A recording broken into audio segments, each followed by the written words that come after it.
agent of change in religion and state. Politik adalah sebuah cara menguatkan, mempersatukan, dan berjuang melunasi janji kemerdekaan Republik Indonesia. Assalamualaikum warahmatullahi ta'ala wabarakatuh. Alhamdulillahirrabbilalamin. Allahumma sholli ala Sayyidina Muhammad wa ala ali Sayyidina Muhammad wa barik wasallim. Sebelumnya, pertama-tama yang paling utama, marilah kita panjatkan puji dan puji syukur kehadirat Allah Subhanahu wa Ta'ala atas apa yang telah Tuhan berikan. Tak lupa sholawat dan salam kita sampaikan, kita junjungkan kepada baginda besar kita Nabi Muhammad Sallallahu Alaihi Wasallam. Izinkan saya pada kesempatan kali ini saya akan kembali membahas materi sistem politik Islam tentang peran politik pemuda dalam sistem politik Islam. Yang saya hormati Bapak Dokter Pembimbing, Bapak Dosen Haji Cecep Suryana MSI, dan kepada teman-teman semua yang insya Allah selalu dalam lindungan dan rahmat dari Allah Subhanahu wa Ta'ala. Sebelum saya berlanjut kepada pemaparan materi, izinkanlah saya seperti biasanya untuk membacakan struktur materi pada kesempatan pada pembelajaran kali ini. Yang kita ketahui bahwasannya Islam adalah dimensi politik yang melibatkan kaum muda sebagian dari pengikutnya. Para pemuda muslim dengan energi, semangat, dan ide-ide baru, mereka seringkali menjadi agen perubahan yang signifikan dalam masyarakat dan politik. Mereka memainkan peran penting dalam mempromosikan nilai-nilai Islam dan mencari solusi atas berbagai masalah yang dihadapi oleh umat muslim di seluruh dunia. Berlanjut kepada pembahasan pertama tentang pendahuluan adanya ruang politik muda dalam Islam. Perkembangan demokrasi di banyak negara dengan mayoritas penduduk muslim juga telah memberikan ruang bagi politik muda dalam Islam untuk berpartisipasi mereka dalam proses politik secara langsung. Partai politik yang melibatkan kaum muda semakin menjadi kekuatan politik yang sangat memberikan signifikan dalam pemilihan dan pembentukan kebijakan. Namun, peran politik muda dalam Islam juga dihadapkan kepada tantangan dan dilema tertentu. Salah satunya adalah pengaruh dan paham radikalisme yang dapat mempengaruhi sebagian kecil pemuda muslim yang kemudian menggunakan agama sebagai justifikasi untuk tindakan kekerasan atau ekstremisme. Yang telah kita ketahui bahwasannya perkembangan demokrasi di banyak negara dengan mayoritas penduduk muslim juga telah memberikan ruang bagi politik muda dalam Islam untuk memberikan partisipasinya dalam proses politiknya, sehingga hal itu terjadi sebagai upaya untuk mencapai perubahan dan kemajuan dari kaum-kaum muda yang terlibat dalam politik tersebut, sehingga menjadi sebuah strategi dan sebuah tantangan juga untuk tolak ukur negatifnya yang akan diterima oleh kaum-kaum pemuda yang mengikuti dimensi politik tersebut. Selanjutnya, ada 4 faktor politik yang menjadi pendorong kepada kaum-kaum pemuda dalam politik Islam.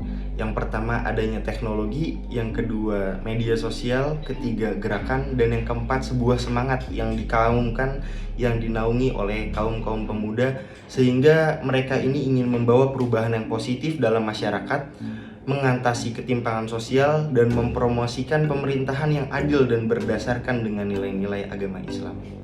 Apa sih yang menjadi pentingnya keterlibatan pemuda sebagai pemimpin masa depan dalam sebuah politik? Yang pertama, dapat kita dasari bahwasannya pemuda merupakan aset bangsa yang sangat berharga untuk meneruskan perjuangan di era yang semakin canggih. Yang kedua, adanya kebebasan dan keterbukaan dalam berpendapat.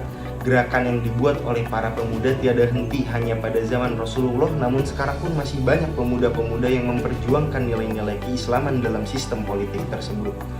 Dan yang ketiga adalah tugas para pemuda bangsa dalam memperjuangkan syariat agama Islam menjadi sebuah keterlibatan sekarang di fase politik. Dan ini sudah dilakukan juga oleh para sahabat-sahabat di sebelumnya sejak dahulu zaman Islam kontemporer, sehingga nilai ini lebih menjadi moral baik kepada kaum-kaum pemuda. Selanjutnya, teman-teman semua, mungkin kita tahu ada 3 negara yang menjadi sindikat-sindikat ataupun yang memberikan pengaruh-pengaruh besar terhadap adanya dimensi kekuatan politik Islam. Yang pertama ada negara Mesir, yang kedua ada negara India, dan yang ketiga ada negara Indonesia. Dari 3 negara tersebut memiliki beberapa tokoh yang menjadi pemuda yang bisa memberikan pengaruh terhadap sistem politik dan kaitannya kepada sistem politik Islam. Di Mesir ada Jamaluddin Al-Afghani, ada Muhammad Abduh, dan ada Muhammad Rashid Ridho. Dan di India ada Syed Amir Ali, ada Sayyid Ahmad Khan, dan ada Muhammad Iqbal. Dan tentunya di Indonesia yang kita tahu sebagai yang menjadi pahlawan sekarangnya adanya Pak Cokro Aminoto dalam tokoh syarikat Islam, dan adanya Gerakan Pemuda Budi Utomo pada awal abad ke-20. Selanjutnya, karena adanya tokoh tersebut memberikan gerakan, mereka semua mengilhami lahirnya gerakan Islam modern. Gerakan-gerakan Islam ini yang memberikan ragam dan tersebar di seluruh negeri. Contohnya dalam skala lokal seperti Jamaat Al-Islami yaitu di Pakistan, Masyumi, Nahdlatul Ulama, dan Muhammadiyah di Indonesia. Selanjutnya adalah sebuah narasi tentang agent of change in religion and state. Politik adalah sebuah cara menguatkan, mempersatukan, dan berjuang melunasi janji kemerdekaan Republik Indonesia. Politik juga menjadikan alat atau merupakan sebuah alat yang paling efektif untuk membuat sebuah perubahan dan kemajuan bagi sebuah negara. Hal ini tentu saja tidak terlepas dari peran-peran yang dilakukan oleh pemuda-pemudi bangsa Indonesia saat mengambil bagian dari perubahan. Partisipasinya mereka yang sangat dibutuhkan. Kekuatan, power mereka lah yang telah memberikan pengaruh dampak sehingga mereka dapat kita sebut sebagai agent of change in religion and state. Mereka yang perlu dipertahankan, mereka yang harus memberikan perhatian lebih bagaimana perkembangan dan pola kehidupan pemuda yang karena budayanya harus menjadi tolak ukur sampai sekarang, karena pola kehidupan akan mempengaruhi sebuah kehidupan pribadi maupun sosial, lebih-lebih pada kehidupan pribadi agama man and religion maupun pribadi negara man and state.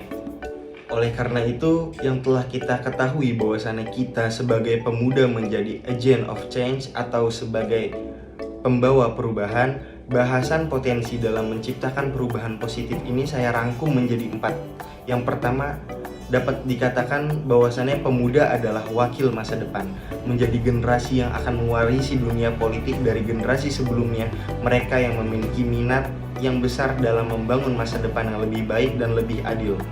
Yang kedua adalah kreatif dan inovasi.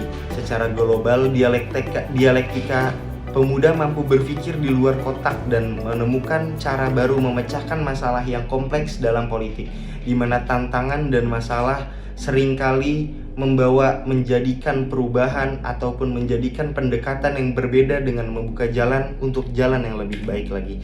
Yang ketiga, korelasi dan teknologi. Pemuda hidup di era digital tentunya yang terhubung secara global menyeluruh, mereka memiliki akses yang sangat lebih kepada bidang informasi dan mereka mendapatkan akses yang lebih cepat dalam komunikasi. Dari berbagai gagasan dengan orang lain di seluruh dunia, teknologi dan keterhubungan ini memberikan kesempatan kepada pemuda untuk berorganisasi dengan baik, berkampanye, dan melakukan mobilisasi massa secara aktif untuk menyuarakan aspirasi politik.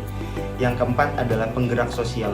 Menjadi kekuatan utama di balik gerakan sosial dan perubahan politik, mereka memainkan peran penting dengan mendesak pemerintahan yang kikir dan tidak terpuji, dengan lembaga politik untuk mengambil tindakan yang terkait isu-isu seperti hak asasi manusia, RUU KUHP, kesetaraan gender, keberlanjutan lingkungan, dan politik, dan juga sebagai penggerak perubahan melalui advokasi, aksi protes, kampanye, atau demo dari adanya moral, etika, dan kesadaran. Tentunya dalam menanamkan cikal bakal moral dan etika bukan tentang siapa yang kita lihat khalifah atau non-khalifahnya, tapi kegelisahan tentang fenomena yang melanda sampai saat ini. Kesimpulan dari pembahasan saya pada kesempatan kali ini bahwasannya pemuda Islam perlu mengembangkan pemahaman yang kuat tentang ajaran Islam dan melibatkan diri dalam pendidikan politik untuk memperoleh pengetahuan dan keterampilannya yang diperlakukan untuk berpartisipasi secara efektif dan dengan politik. Pemuda harus dapat membangun jejaring dan kolaborasi dengan pemuda yang lainnya, baik di dalam maupun di luar agama Islam, untuk mencapai tujuan politik yang lebih besar, sehingga advokasi hak asasi manusia, pembangunan keberlanjutan, dan perubahan sosial yang positif dapat memberikan pengaruh yang lebih baik dan dapat memberikan kepada pemimpin yang berdikarinya dengan integritas yang lebih baik. Mungkin cukup itu yang dapat saya sampaikan, kurang lebihnya mohon maaf. Akhirul kalam, wassalamualaikum warahmatullahi taala wabarakatuh.